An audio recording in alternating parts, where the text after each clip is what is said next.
That ABC canceled its most popular scripted show yesterday after a lead actor sent out a series of bizarre tweets, which she later blamed on sleeping pills. You've read about it.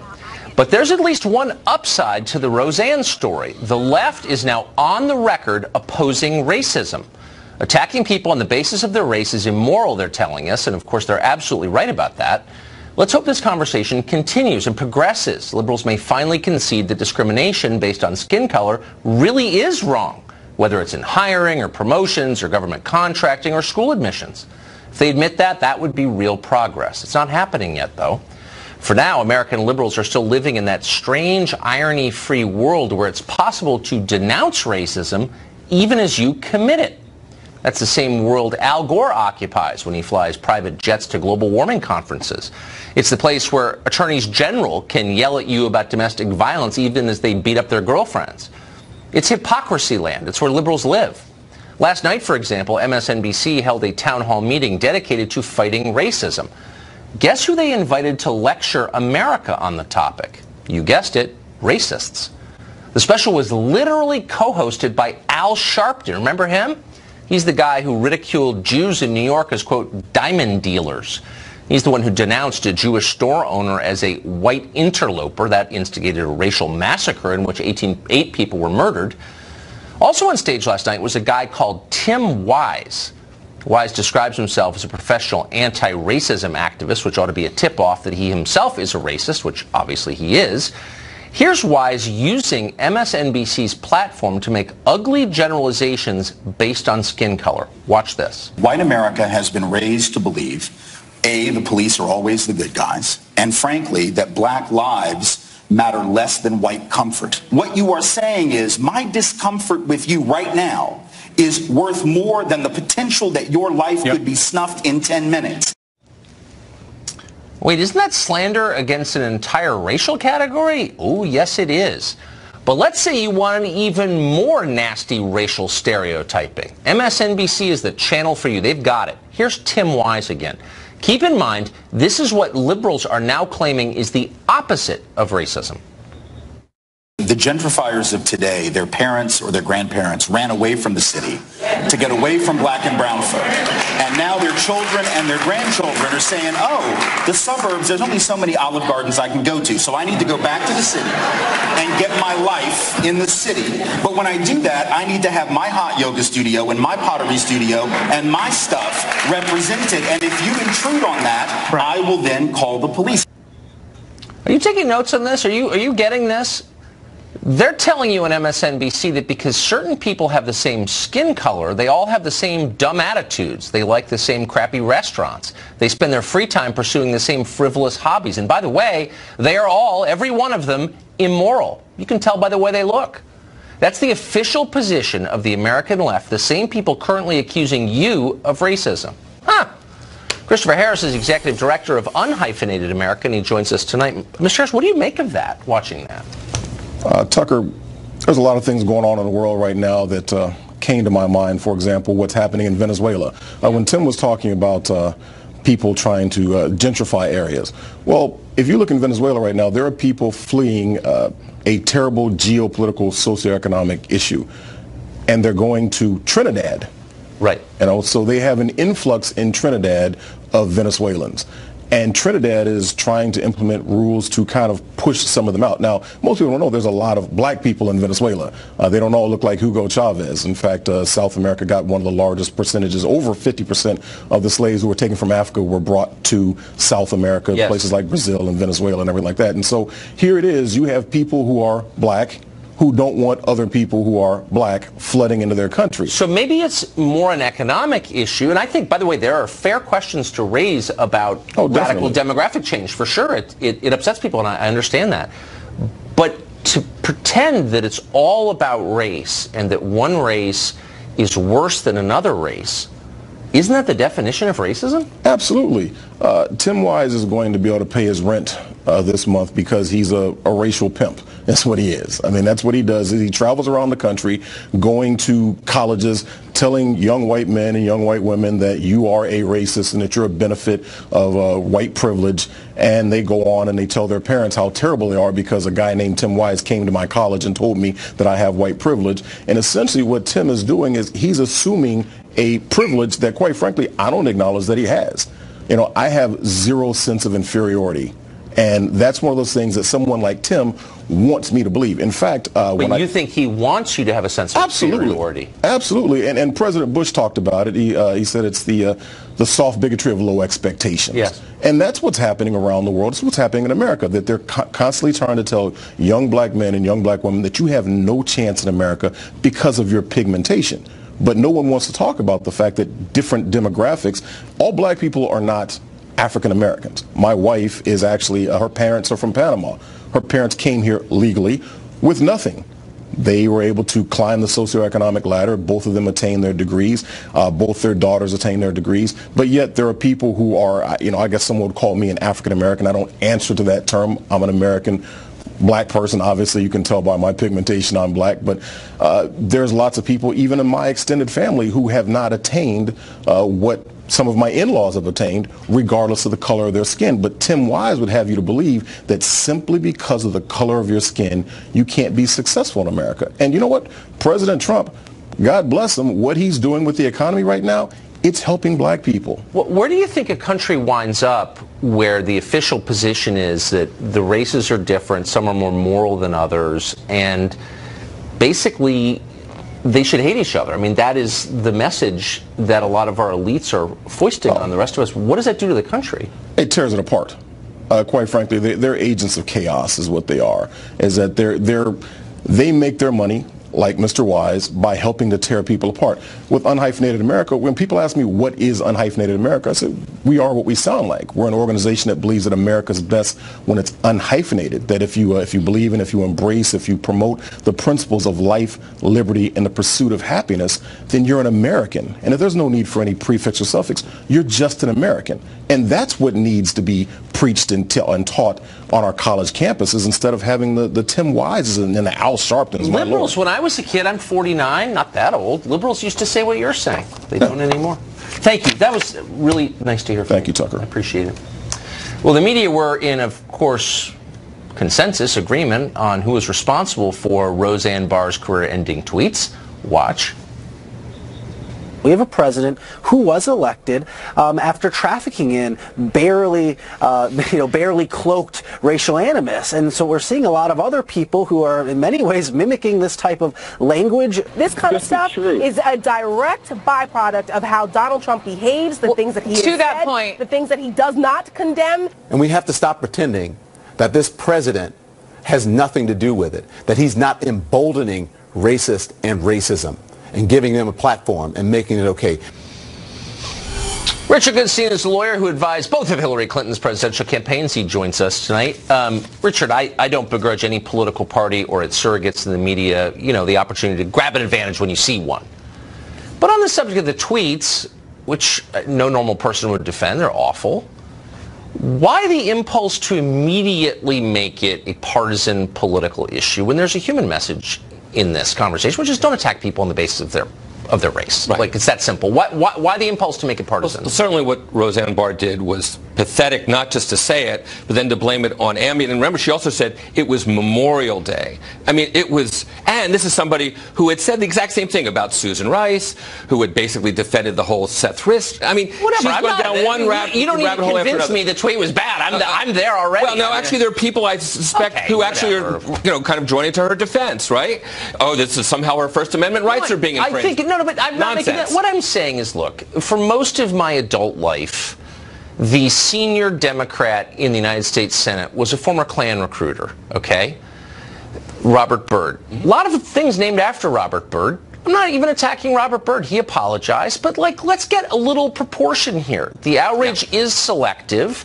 I'm not defending the Roseanne crap, but I also think when people are jumping up and down and being like, actually, Trump did this, it's purely political. Let's just be honest. Yeah, so actually I think that people who don't subscribe to your view believe the following: that Donald Trump has given license to people by saying they're good Nazis, by mocking handicapped people, by basically, the list is mocking endless. Handicapped oh, sure. Remember he went like this about that New York Times reporter? Was he mocking all handicapped people? He was mocking that guy. That's pathetic. That may be the single most pathetic thing that he's done. And he talked about Mexicans being racist. Look, the list is on and on. The fact of the matter is, though, when Donald Trump does that, and people say, well, he won, so his staff can go, well, I can mimic people. I can make fun of John McCain who's dying. I can, that's the problem. Then so people who are supporters think at his rallies, you've heard people who covered his rally said these people were lovely, and then the rally would start, and they would say the most anti-Semitic, anti-female. So look, I've been on television for 20 years through Democrat and Republican administrations, and the volume and the nastiness, the hate mail I received remains pretty much constant. I didn't blame Obama for the attacks or the death threats I got 5 years. I mean, let's just be totally real here. It's not. Look, I understand you don't like Trump, but this is a much larger question, and part of the question is, do people who are engaging in racism, like Al Sharpton, have the right to lecture the rest of us about racism? Do they? Is Al Sharpton the spokesman you want against racism? No. Really? He's not. Oh, okay. I agree with you.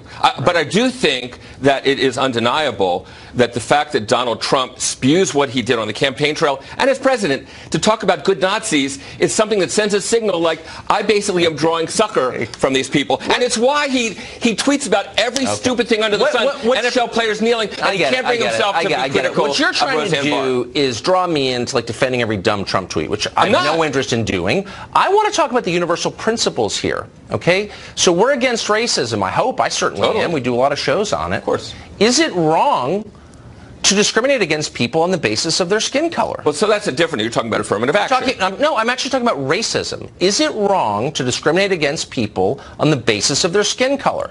And if it's not, then why do we care what Roseanne said? But if it is, I understand why we're upset. Right. Because you shouldn't attack people on the basis of immutable characteristics. Right. Do you agree with that? I think that Roseanne Barr and people like her who talk about black people as apes are wrong. I agree with that completely. I think it's disgusting. But what's the principle? Is it wrong to discriminate against someone on the basis of his skin color, to hold him back, to penalize him on the basis of his skin? It's a really simple question. Can you answer it? Of course, but you're acting like somehow slavery didn't happen. I'm not saying that. Well, that's the intimation of what you're getting at. I understand. Why would it? Please. Because that's what you're getting at. No, I'm not getting at that. I'm a very straightforward person. I say what I mean. And please don't attack me. I'm asking you about a principle. Right. Which is it wrong to hurt people, to hold them back, deny them things they would otherwise get because of their race? It's a really simple question, yes or no. I agree that people should not be discriminated against. Please answer the question. I'm saying they should not be discriminated against their race, but we don't have a colorblind society. Eric Holder and other black cabinet officials have trouble hailing a taxi cab to go to certain areas of Northwest Washington. By the way, I'm not denying that. I'm merely saying, is it wrong to practice racism against people? Oh, it is? Yes. So you would say it's totally wrong to say to a child, because of your skin color, we're holding you back. There's a massive lawsuit against Harvard right now by Asian students who have basically proven that Harvard didn't let them in because of their race. Right. Is that okay with you? Jews used to be subjected to the exact same thing. And it was wrong. Right. But liberals support it now. Right. So those people lecture me about racism. Are you joking? The Harvard argument is that there's a certain virtue in diversity. Oh, there's a virtue in discrimination. Because diversity. You call it what you want. No, I'm not. I'm calling it what it is. Because we both agreed that penalizing people on the basis of their race is immoral. You agreed with that. And yet it's happening right now with the full support of liberals, the same ones who are lecturing the rest of us about racism. Right. It's too much. Do you understand? And I'm saying there's a quilt involved, and yes, discriminating against people on the basis of their skin color is wrong. Let's stop it. Basically, how about that? But people were held back for hundreds of years. I agree. And to basically act like that didn't happen is wrong too. But I'm not acting like it didn't happen. I'm not saying you are. I think it's the central sin of America. Yeah. I think it's our original sin. I think it's terrible. But I don't think that racism is okay. And liberals do. Right. And I just want to be clear, and I want our viewers to understand that is the official position of the Democratic Party, is that hurting people on the basis of their race is A-okay. No. The official position of the Democratic Party is that we have to take cognizance of the fact that what happened for 200 years, and if we act like it didn't happen, and that somehow or other we've reached a point in life that we just act like skin color doesn't matter, that is basically ignoring the obvious. So the Chinese kid who arrived here 20 minutes ago suffers for that because of his race. No question. And that's okay with the Democrats. The same ones giving us lectures during their anti-racism summits. Yeah, as I said, I think what the Chinese students are arguing about at Harvard has merit, as it did for the Jews. But it's not a big deal because they're Chinese. So not nobody's. I'm with them. Yeah, I hope so. I am. Thank you, Richard. Good to see you. Sure. We just found an amazing series of old blog posts that, as far as we can tell, have received basically no media attention. The person who wrote them looks in retrospect like a prophet calling for America First policies at least a decade before Donald Trump entered politics. In the days after Hurricane Katrina, for example, the blogger in question suggested that native-born Americans, not, quote, low-paid Mexican workers, ought to rebuild the city of New Orleans. In 2006, the blogger said this about her television viewing habits, quote, I love Lou Dobbs. His show has become required viewing around my house. The blogger largely agreed with Lou Dobbs on immigration. Quote, flying the Mexican flag on U.S. soil strikes me as incredibly presumptuous and insulting to the U.S. The blogger went on to argue that illegal immigrants to this country are not coming here because they embrace our ideals. They're coming for money, which they then send back to Mexico. And she made a pretty clear-headed, evidence-based case for that. In a 2005 post, the same blogger attacked Democrat Howard Dean for using racist, anti-white rhetoric in a speech. Quote, tagging the other side, the Republicans, as the party of whitey may sound just like the way to get these minority voters back, but it so misses the point. The blogger later scolded Howard Dean for insulting Christians and white Americans. Who wrote all that? We could give you time to guess, but you'd never guess. Believe it or not, it seems like the author of what I just read was Joy Reid, the now totally dogmatic, race-baiting MSNBC weekend host. According to the Internet Archive, Joy Reid apparently posted those views on her now-defunct blog more than a decade ago. She wouldn't do that now. MSNBC would fire her right away for the crime of independent thinking. We repeatedly contacted Joy Reid's lawyer and MSNBC Today for comment, and no one responded to us. It's possible that Reid will claim those posts were written by a mysterious hacker. She's claimed that before, the last time she got caught with embarrassing blog posts. Maybe she'll blame the entire thing on Vladimir Putin himself or some nameless Macedonian agent. Or maybe she'll do the unexpected and admit that there was a time, before the revolution currently in progress, when she was actually kind of smart and reasonable. We await her explanation. Billionaire George Soros says Europe's path to survival is open borders and higher debt level. Nigel Farage weighs in on that idea next.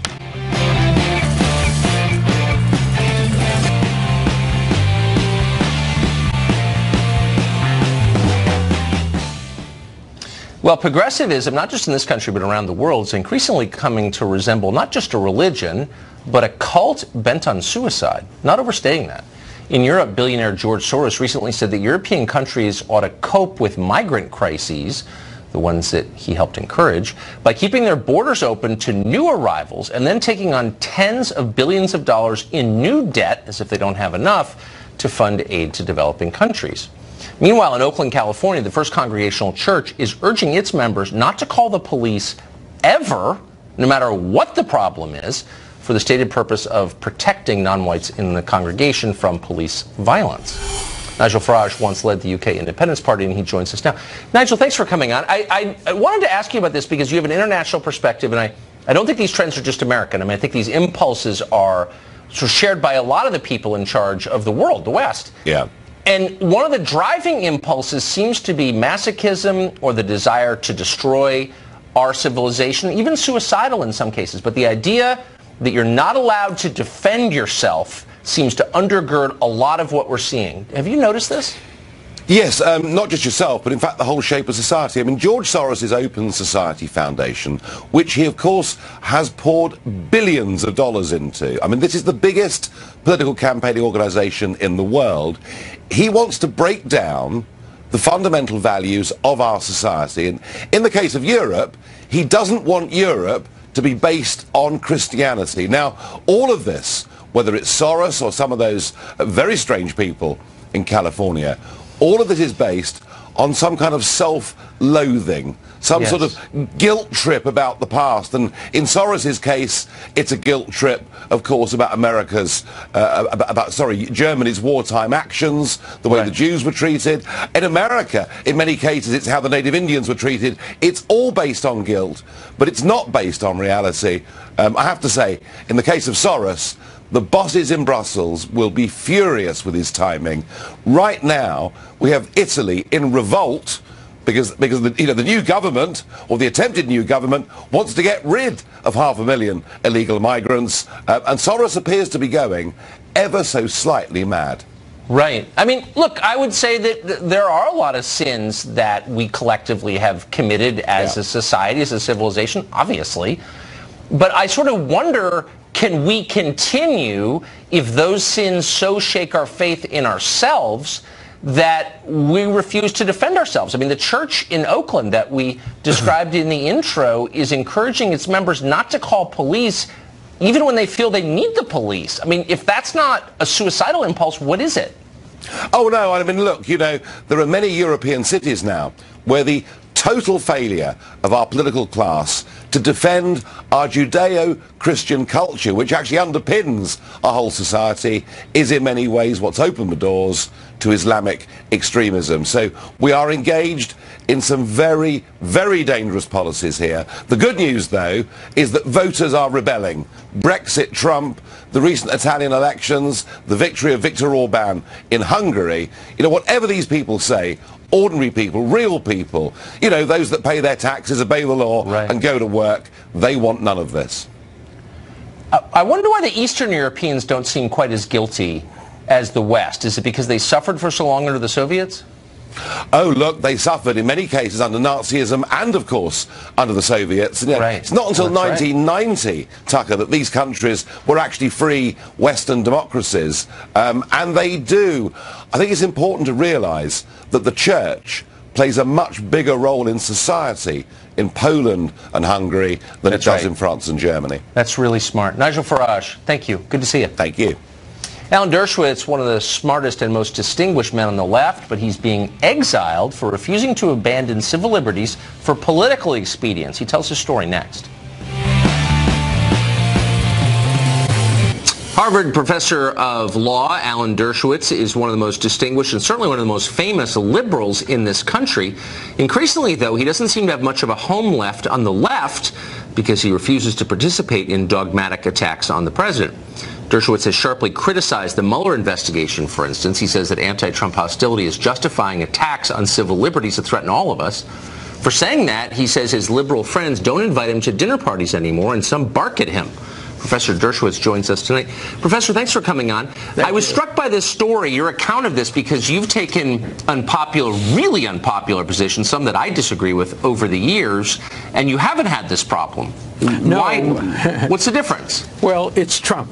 Trump changes everything. Just yesterday on Martha's Vineyard, there was a dinner party to which I was not, my wife and I were not invited, but apparently I was the subject of the entire conversation. People asking, what's happened to Dershowitz? Why is he turned to the right? And I wish I had been there, because I would have pointed my finger at my liberal friends and said, it's all your fault. If you had worked as hard for the election of Hillary Clinton as I did, and if she had been elected and they were trying to impeach or charge her, I'd be saying exactly the same things in defense of her rights, as I did in defense of the rights of Bill Clinton and also in the defense of the rights of Richard Nixon going back to the 1970s. Well, I haven't changed. I have not changed. They have. So just as a reference point, you were involved in the defense for a little while anyway of O.J. Simpson, who I think is credibly accused of murdering 2 people with a knife. When you went to Martha's Vineyard during those years, 95, 96, did people attack you at dinner parties for that? A little bit, but not as much as this. It's never been like this. And this time, it includes some of my relatives.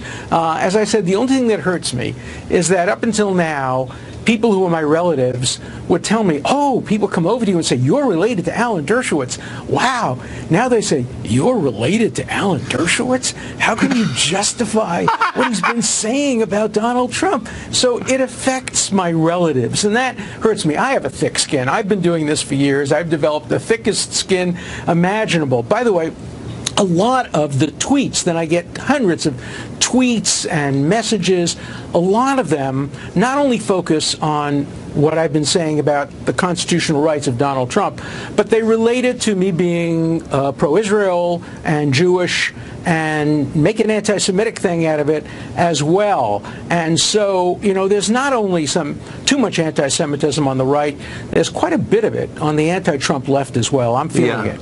I've noticed that. So, I mean, you've been at this for, I don't know, wouldn't even want to guess, half a century, an awfully long time, at the kind of forefront of the civil libertarian left.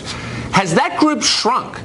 I mean, is it not just Trump, but maybe the left is less interested in traditional civil liberties than it used to be? Shrunk. There are no civil libertarians left on the left, certainly not the American Civil Liberties Union.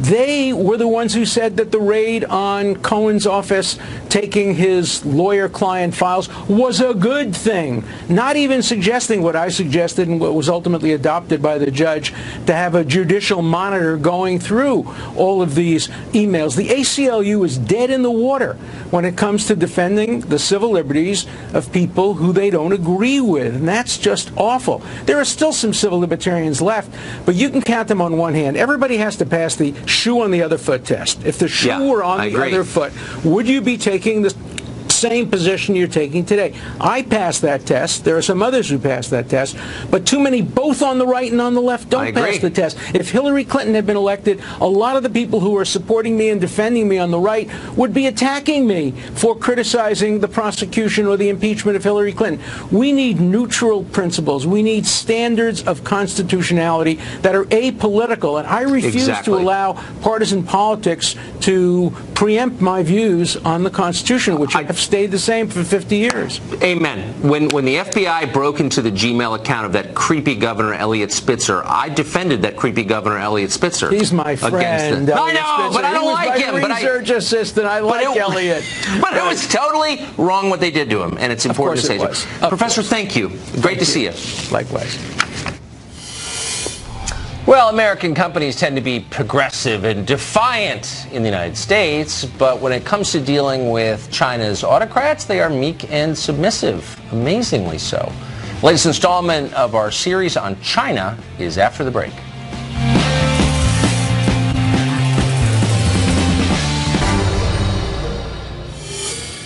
Our elites are always telling you how progressive they are. They tout their commitment to diversity. They fret about global warming. They're up for any new bathroom rule you can think of as long as it sounds modern. They're classic cool moms, basically, eager to show off their open minds. But their liberalism ends at the water's edge. When it comes to China, our greatest rival, American elites bow deeply to the elderly fascists who run that country. When the Chinese say jump, our ruling class has only one question: how high? Consider Gap, the proudly liberal clothing outfit.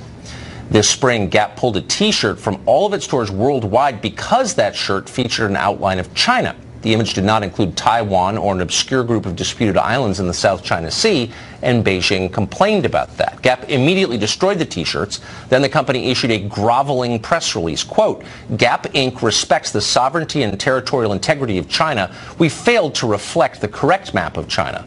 In other words, I'm sorry for being naughty, most honorable sir.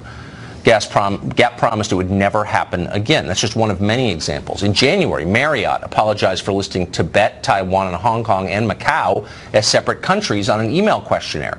Then Marriott fired an employee who liked to tweet about it.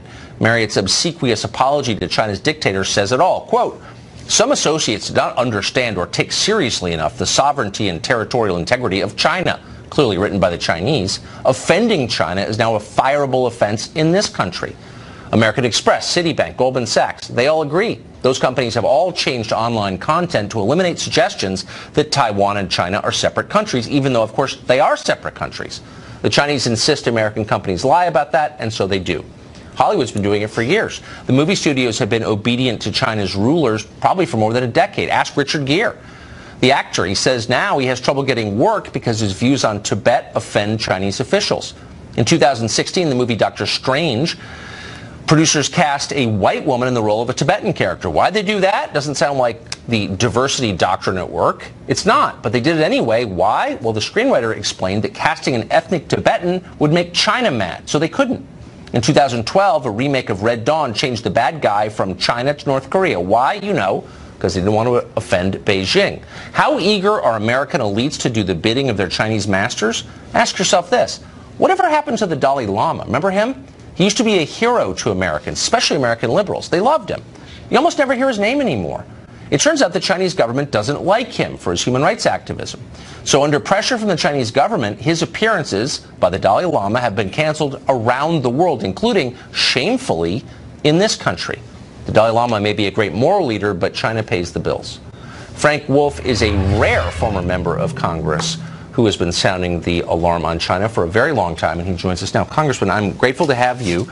You really are one of the very few former members of Congress who is pointing out the human rights abuses in China and is willing to say what is true, which is they're bullying us. Why is that? Why aren't more saying it? Well, I don't know, Tucker, but you're right. I mean, 142 Tibetan monks and nuns poured kerosene on their bodies, set themselves aflame.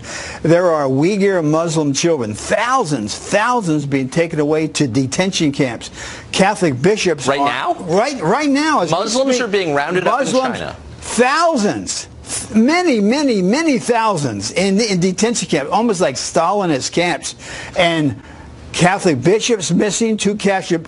Chris Smith took Holy Communion from Bishop Sue. He's never been seen again. Protestant pastors are being arrested. I mean, it is as bad today as it's ever been since Mao. And you're exactly right. I mean, Richard Gere will never make another movie. AMC has been sold to the Chinese. Other studios have been sold, and they censor you, and then they censor you. They say, if you run that, Richard Gere will never be in a major movie. So without naming names, because this is a very small city, and you've been here for a long time, but looking out across the city, you know a lot of lobbyists, a lot of them served in Congress. What percentage would you say are on the payroll in some way with China? Well, I'll say some names. I mean, one of the bigger firms in town, Squires, Patton Boggs, they represent the Chinese government. They also represent Bashir, the indicted war criminal from Sudan who's been indicted for genocide. So Squires, Patton Boggs, they represent them. So would you say that many different lobbying outfits, PR firms in Washington in some way take money from the Chinese interests? Yes, they do. What's just interesting, during the 80s when I got elected, when Ronald Reagan was here, no company, no PR firm, no law firm would have ever represented the Soviet Union. And now so many are representing China. I mean, for Squires, Patton Boggs to represent Bashir, the president of Sudan, who is an indicted war criminal for genocide of what took place in Darfur. So the standards in this town have totally changed. Do you think that may be connected to the fact that you hear a lot about Russia, but you never hear anything about China's human rights abuses? Do you think they're connected? The human rights abuses and lack of religious freedom is worse today in China than it's been since the days of Mao. And don't forget, President Xi has now appointed himself president for life. It is terrible. That's why I can't understand the very fact that thousands of Muslim kids are being taken away. I had a Muslim woman come by my office about 2 months ago. 35 of her grandchildren have been taken and put in these detention camps. I urge you to Google when this show's over. I'm going to. We're doing actually, you just shocking. Convinced me. Next week, we're going to do a segment on Chinese human rights abuses, and you would think that American liberals would care, but they don't. You do, and I appreciate it. Congressman, thank you for coming on. Thank you, Tucker. Great to see you. Thank you. British authorities arrested Tommy Robinson for trying to cover sexual abuse in Great Britain, and they covered up their arrest of him. It's not the first time it has happened in Great Britain, sadly. Katie Hopkins here with an update next.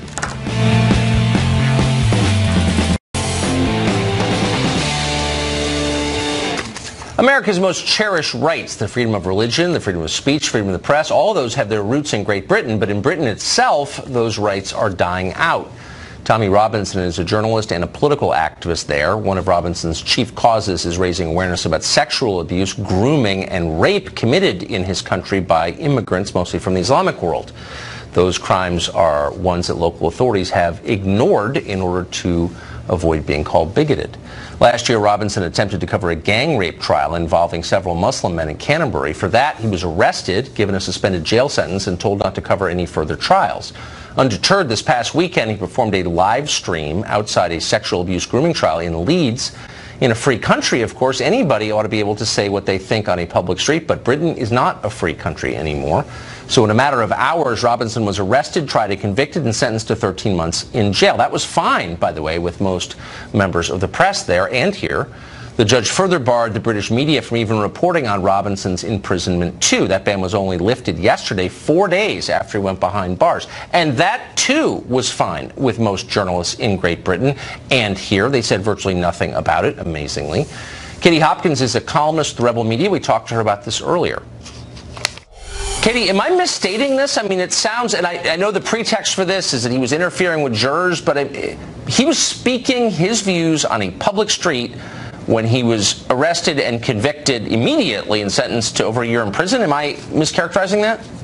You're not at all. That's exactly what happened. He was outside the court. He was reporting on the trial of a grooming gang, as I would call it, a rape squad. It's a cause, as you rightly say, that he's believed in for so many years. And he's one of those people who's been calling this out relentlessly, despite all of the slurs that are made against him. And yet, within 5 hours, he was arrested, he was tried, and he was sent to prison for 13 months. And none of us were allowed to talk about it, write about it, mention it, because there was also a ban on any of the media speaking about it. Well, that's the part I don't understand. These are very dark times in the UK. It's a very curious feeling in this country at the moment. And I would say the country is on a knife edge. There is a real sense now that we are against our own government, that the establishment is working against us. And in order to cleanse voices it doesn't like, it will put them inside for as long as it needs to shut them up. That's horrifying. I don't know, I'll be honest, anything really about Tommy Robinson. I don't care. I don't know what he believes. Doesn't matter. He was saying what he thinks in public. Take that, Tucker. I don't know Tommy either. I'm not a colleague of his. I don't work with him. Many people say he's an idiot, and in some ways I concur. So what? He's been told not to report at these trials, and yet he's still there reporting. He didn't go with his lawyer or solicitor. You know, he knew he was going to get into trouble. But then I say to myself, even if you don't like the guy, even if you don't know the guy, surely there's some fundamental principles like, yes, where was the swift justice for the victims of the grooming gangs? Where was the swift justice for the 11-year-old that was raped? If we can get Tommy in prison within 5 hours, where was the swift justice for these men? And where was the swift justice for the victims? And I would also say, no matter what you think of Tommy, whether you hate him, love him, don't know him, throwing him in prison when he is a guy who's repeatedly called out majority Pakistani grooming gangs, rape squads, that is a death sentence for Tommy Robinson. And we may criticize, our government may criticize the Russians, like for getting rid of Skripal and other spies they no longer want in our country. But our government knows if they put Tommy Robinson inside as they have done, and if he's put on an open wing, he will not survive his time inside. So I don't see how we're any different from the Russians if this is how we're going to cleanse people that speak out against the establishment. These are dark times. Where for the media? Where the media in this? I mean, so again, you don't have to like this guy or know anything about him to understand what's at stake here, which is freedom of speech, freedom of expression, freedom of the press. Why would media outlets in Great Britain go along with this gag order? Why didn't they just defy it? Go ahead and arrest us all. If this isn't a civil rights issue, then what is a civil rights issue? Well, this is where we divide, Tucker, into right and wrong, good and bad. And I have to say, I feel like majority of mainstream media right now in the UK is on the side of the bad. It is more important for them to be seen as multicultural and accepting and welcoming to our Muslim colleagues and our friends than it is to stand up for what we know is right. So it suits them much better to say, well, no, Tommy Robinson is an idiot. He was told not to be there at the court. He was still there at the court. And the law is in every sense justified to throw him inside. And they're celebrating, just as they're celebrating with Roseanne. But actually, what we have to ask ourselves is, what happened to freedom of speech in the UK? Because I firmly believe, and it's my opinion, we no longer have freedom of speech in the UK. And I believe Tommy Robinson will be killed inside the prison, and it will be the establishment that have blood on their hands. Everybody watching this should be horrified. This is a threat not only to your rights, but to the rights of every American. Our rights derive from the British system. This may be a glimpse into our future. We should fight back as hard as we can. Thank you very much, Katie Hopkins, for that. Thank you, Tucker. Well, the people on cable TV have been howling about threats to democracy for a couple years now, but strangely, they're oddly silent about what just happened in Europe like about 10 minutes ago. We'll tell you what it is next.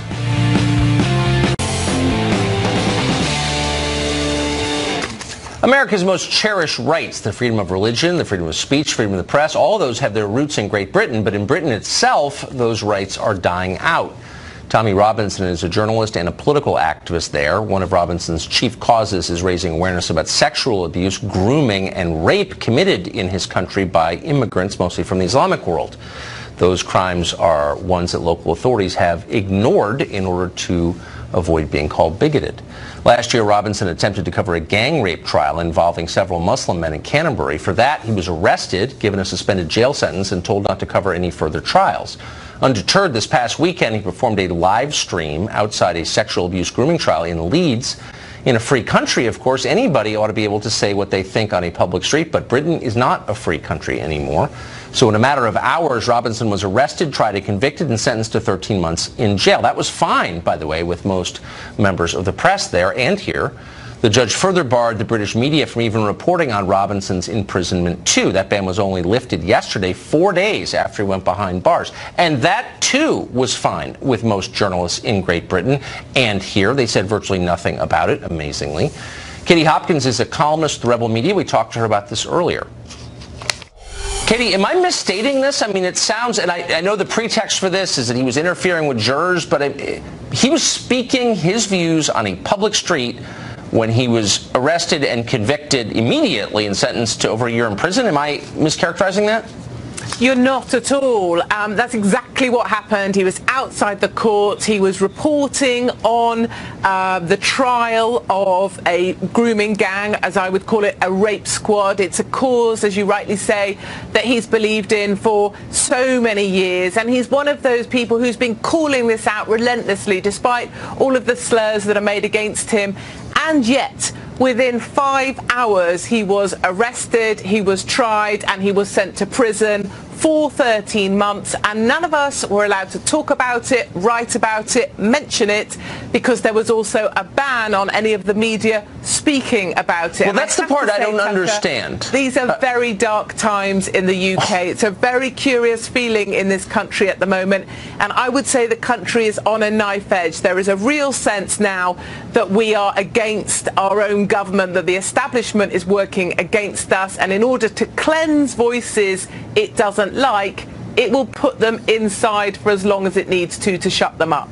That's horrifying. I don't know, I'll be honest, anything really about Tommy Robinson. I don't care. I don't know what he believes. It doesn't matter. He was saying what he thinks in public.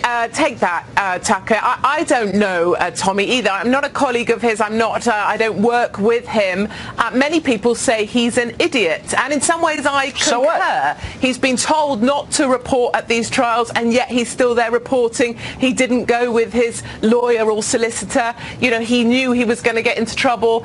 But then I say to myself, even if you don't like the guy, even if you don't know the guy, surely there's some fundamental principles like, yes, where was the swift justice for the victims of the grooming gangs? Where was the swift justice for the 11-year-old that was raped? If we can get Tommy in prison within 5 hours, where was the swift justice for these men? And where was the swift justice for the victims? And I would also say, no matter what you think of Tommy, whether you hate him, love him, don't know him, throwing him in prison when he is a guy who's repeatedly called out majority Pakistani grooming gangs, rape squads, that is a death sentence for Tommy Robinson. And we may criticize, our government may criticize the Russians, like for getting rid of Skripal and other spies they no longer want in our country.